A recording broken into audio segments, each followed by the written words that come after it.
Hi, my name is Chelsea. I am the inventor of the FlexiBat, and today I am going to help you with a few different techniques that are going to help you with some troubleshooting problems that you might be having with some FlexiBat issues of your own. In case you don't know what a FlexiBat is a flexible bat that goes on your pottery wheel, and it has a texture and a ring embedded in it, so you will get an impression on the bottoms of your clay without any added work or effort. It also comes with this nice stamp on the side, which helps with orientation, but it's just an added texture tool for your clay. Here is a finished greenware piece that came off of the wheel this morning. I peeled it off of the bat, and as you can see, there are some nice mountain details and a beautiful foot embedded into the bottom of the clay. So the first thing I want to talk to you guys about is wedging your clay. So wedging your clay is super important for a few reasons. This is the one step that is most likely going to help you prevent any air bubbles from appearing in the bottom of your piece. Obviously it's very important when you're throwing with clay anyways, but especially with these bats, we don't want the air to get stuck between the clay and the bat. So you're just going to wedge like you normally would, and what I'm doing differently with this clay is I actually have enough clay here for 2 pieces. So I have just a little over 2 pounds, and what I'm going to do is, one, this saves me a little bit of time because I'm wedging 2 pieces at once, but it allows me to, after I kind of make like a log shape, I'm going to actually cut my clay, and I'm going to cut it in the middle, and then I can pull it apart and I can see how well I wedged. And this also gives me a nice flat bottom that's ready to go onto the FlexiBat. If you don't start with a flat bottom, if you start with something that's wrinkly and wiggly like this, it's the same thing as if you rolled a slab, right? You need to finish your slab and make sure it's nice and smooth before you start adding stamps to it. You want to treat your clay well, and it will treat you well. So what I like to do after I cut my bottom, I'm actually going to take it and I like to kind of bang it on a porous surface. And I feel like this just kind of helps bang out any possible air bubbles that might be closer to the bottom or hiding in like the ring somewhere down at the bottom. And I just like to make sure it's cylinder, smooth, flat, nothing that's going to come out later on and kick. So I'll do that with both pieces. Here we are at the wheel. I did a slight dusting of cornstarch, so that's where the white is coming into play on your FlexiBat. One thing people have asked me is how to clean your bat. So what I like to do when I'm done my work, which I'll show you how to do, is I'll clean it up actually while my piece is still on the wheel. But your FlexiBat will actually start to build a little bit of clay inside of the texture marks. You kind of want to leave that there. It almost acts like a patina in a way, a clay patina, if that could actually be a thing. The dry clay is actually going to help the newer wet clay not stick in certain areas. So I don't know, with age the bat actually gets better, I guess you could say. So on the topic of air bubbles, it's really important how you put your clay down on the wheel. So I have my nice flat surface. Once you put it down on the wheel, it's stuck there. You cannot move it. Let's go back to that slab that we were talking about earlier. If you were hand building and you put a stamp down on your hand building project on your slab, you can't really just pick it up and move it and expect it to not leave any residual mark from the stamp that you put by accident. So once this is put on here, it's on here, so you can't move it or shift it. So what you're going to do is you're going to take it, you're going to bang it on there, and you're going to get it on there good. The next thing you're going to do is you're really going to bang it in there well. You want to make sure it's on your bat and you're pushing it down. I like to use this opportunity to kind of push my clay into the wheel. This isn't a step that you have to do, but I can imagine that it helps kind of prevent the water from getting underneath. We all know, working with stamps and clay, that we do not want to work with too wet of clay with stamps because they're just going to get sticky when they come off. So allowing for the less water to get under here, the better. So a good bang, fix your stuff around. Okay. So now that my wheel's going, I want to talk to you guys about centering a little bit. I've had some people tell me that they feel like their FlexiBat comes off of the wheel a little bit while they work, and that's because they're pushing forward a lot. What you want to do is it's actually going to be a downward motion, and this is going to do two things. It's one, going to help you center, but it's also going to help you push your clay down into your design more. But what you actually want to do is we're going to put our hands and we're going to do a downward motion while we center, and that's going to help from pushing our paw off of the wheel. So with my right hand under my left hand, I like to put my thumbs together and I almost make this cup shape right here. So you can imagine how it cups right over the clay. I'm not flat, I'm not shoving the clay forward, I have a nice cup motion. I'm going to put my elbows in my thighs, and I'm going to squeeze my thighs. If you notice, I'm using my thighs to push my arms, which is what's going to keep me strong, and it's going to stop me from wobbling around, and it means I don't need to use a lot of force this way. I'm using my powerhouses. My legs are the strongest part of my body. Okay, so my right hand is under my left hand, and I'm squeezing in, and I just stay here. And my clay already kind of starts to center already, and it's been about 2 seconds. So I'm gonna get some clay just from the outside, so I'm just gonna kind of scoop it in just a little bit. Same thing, right under left. My thumbs are on top of each other. And I'm just gonna stay here for a second, and I'm just gonna slowly let go. So now that my piece is, I wouldn't call this centered, but I would say that it's in the middle, and I have all of the funky bumps out, there's no super crazy wobbles, I can go into it and I can center or do whatever I feel like I need to do now, because I don't need to exert so much force onto the piece. So I'm going to cone my work, and this is however you cone your work, you cone your work. So I'm just going to come up and cone my piece, and I'm just going to bring it back down.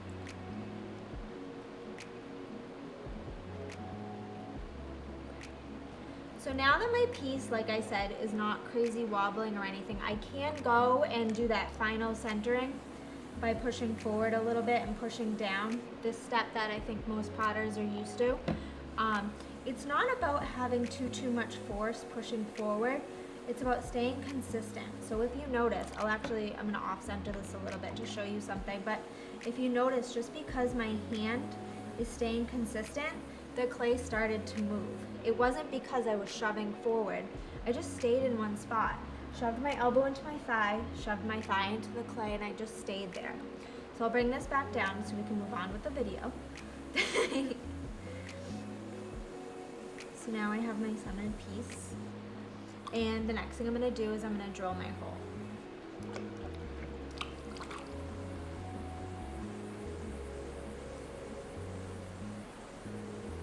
So you can drill your hole and widen your base however you normally would. So this is how I do it. When your base is widened, you want to take this opportunity and you want to take a sponge that is dry and you want to compress your bottoms.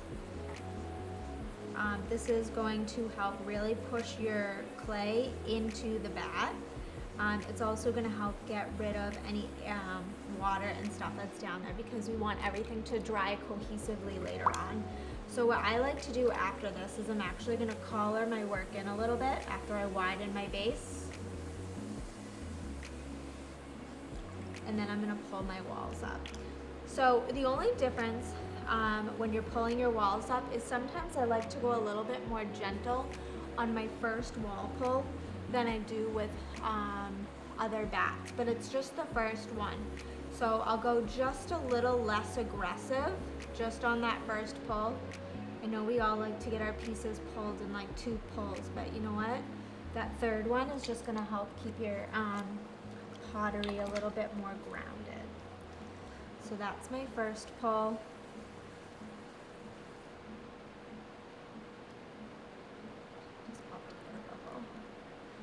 Second pull. I can probably get one more pull into this baby. So I'm trying to not add as much water as possible. So even though I wet my hands each time, I kind of shook them off a little bit. But it's just a habit that you get used to throwing with less water. So this is my pot. I made it with 3 pulls. It doesn't really matter how many pulls you need to make your pot on the FlexiBat.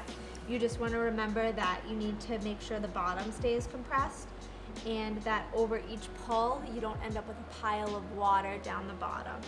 So the less pulls the better, just because each time you're adding less water, if that makes sense. But as long as you're going in and you're drying it out so you don't have like kind of a sloppy mess down at the bottom, you're okay. Because what happens is you just need your clay to dry consistently, so that way when it comes out, it will come off the bat at a similar time as everything else. So I made my cylinder. So the next thing I'm gonna do is I'm actually gonna trim my work while it's on the bat. So this takes some practice, it takes a little bit of getting used to. So what I suggest when you're first learning, until it's kind of muscle memory where that hole is, you want to go little by little. And what this is going to do is this is going to trim your work now, and then you'll be able to kind of shape it, and you won't have to trim it later on. So I like to go up a little bit higher when I start trimming, so I can actually take clay off my pot the same way you would if you were trimming the walls.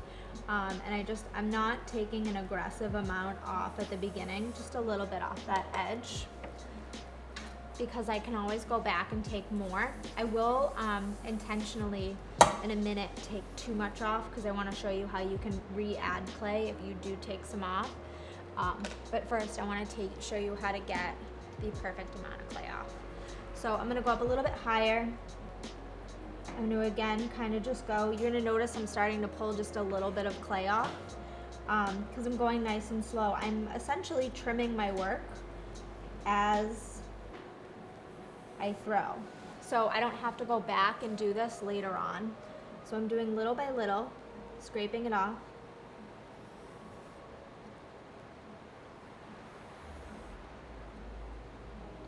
And I didn't go too aggressive on that first cut, because I wanted to make sure that I didn't dig into the foot too much, or at all, I guess. And I'm constantly cleaning my wood tool, so that way it doesn't stick and then get stuck around. You'll know that you'll hit the ring that's in the foot because you'll hear a sound and you'll almost feel a little bit of a vibration through your tool. And when that happens, you'll know that you're right at the edge and you can stop trimming. So I have just a little bit more to go. It almost makes a little bit of like a scratchy noise, but it's so low that almost you can hear it. So I'm right on my edge here. What I'm actually gonna do is I'm gonna take off too much clay so I can show you how to get clay back if you happen to miss it. So say I take too much clay off and I actually dig into my foot. So if I stop this, you can see how I actually kind of carved into my foot. So what I'm gonna do with my wheel on is I'm actually gonna come up a little bit higher. I'm going to pull some clay with my finger, and I can use that to push down and either put it back into my foot, just like that. And that's how you can fix that if that happens, but you'll get pretty good at like kind of hitting it right on the money. So the next thing I want to talk to you guys is about shape. So you made your cylinder. It's the opposite, I guess, of when you're typically working, right? You would make your shape and then you'd let it dry and then you'd trim your work. So instead, I made my foot, I trimmed my work, and now I'm looking at my cup and I'm like, that's a nice looking cylinder, but I think it needs a little bit more of a belly. So what's nice is you already know how much clay is coming off of your bat. So now I can go in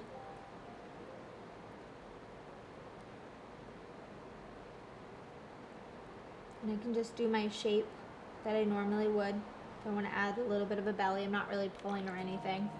But this is the order that I would do this in.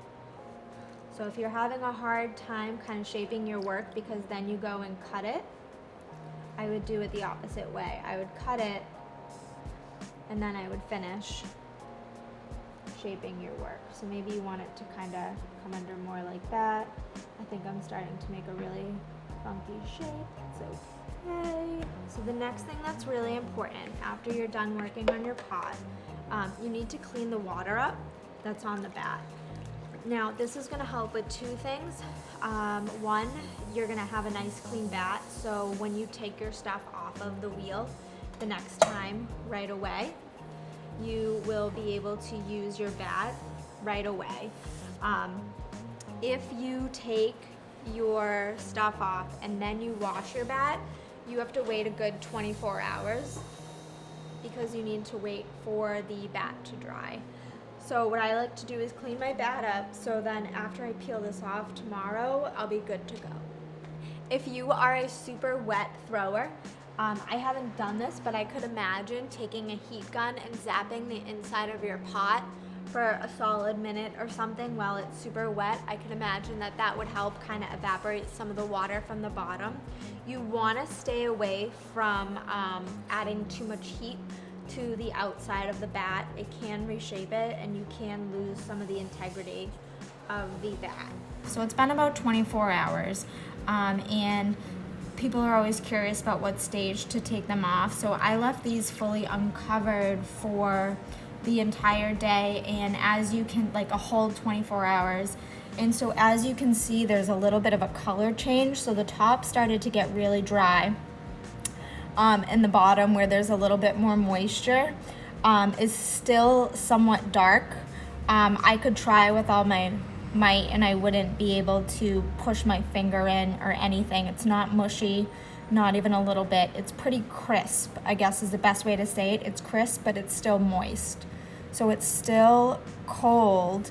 It's cold to touch. The color is darker, but I cannot push in or anything. So it's definitely a harder leather hard.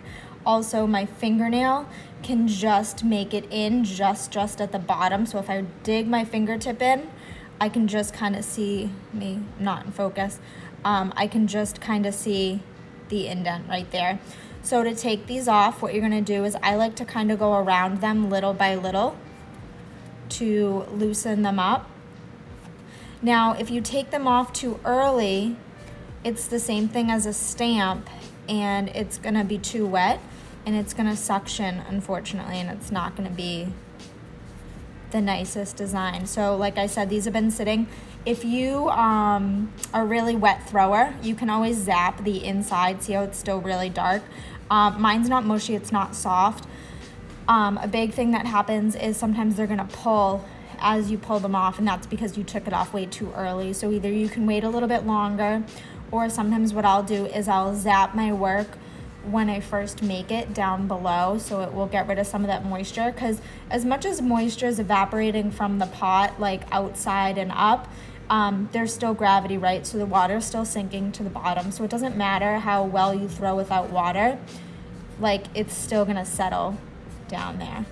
So I've just pulled this one off, and as we can see, I have a nice crisp mountain bottom. All of these little things, this is some residue from some cornstarch, and all of that will burn out in the kiln, or you can just wipe it with your sponge. But you can see that I have a nice little indent. We did get a little funky guy right there, but that'll just wipe right out with the sponge. Nothing that a little sponge can't help. So I'm gonna do the other ones, and I'll talk you guys through those as well.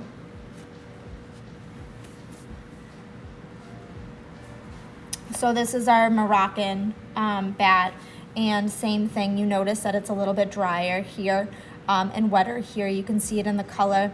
It doesn't matter how hard I push, I cannot indent it with my fingers. That's how hard you want it to be when you take these off. Again, if it's too soft, it's gonna be sticky, and your design's not gonna come out nice and crisp. Now, if I do take my fingernail and I push pretty hard, I can still get a fingernail mark in there. But besides that, that's how hard you want it to be. Almost as if you were gonna trim it, and you'd probably get more shavings rather than swirls. Those nice swirls if you were trimming, that's how hard you want it to be. So I'm peeling this off. I like to go around it nice and slow to kind of loosen it up a little bit, because it is crisp and you don't want it to crack. But as long as you do it this way, it doesn't really happen. So I just kind of go around and eventually it'll plop right off. And then we have our Moroccan bottom right there. And same thing, actually I didn't use cornstarch on this one, so this one came out nice and clean. You can see some of the marks that we have from our laser cutter and stuff. Those will, when you wait for your piece to be bone dry and you give it like a nice little wipe, they come right off. So they do take a little bit of practice to get used to, and I know that people have been asking questions, and what about this, what about that, and this cracks and stuff like that. So hopefully these videos will kind of help you with some little tips and tricks for removing it. If I was gonna add a handle to these, what I would have done was I would have added my handle on while it was more of a leather hard shape, and I would have used these corners in the design, the stamps, as an orientation marker, and I would have added the handle and then continued to let it dry, and then I would have peeled it off.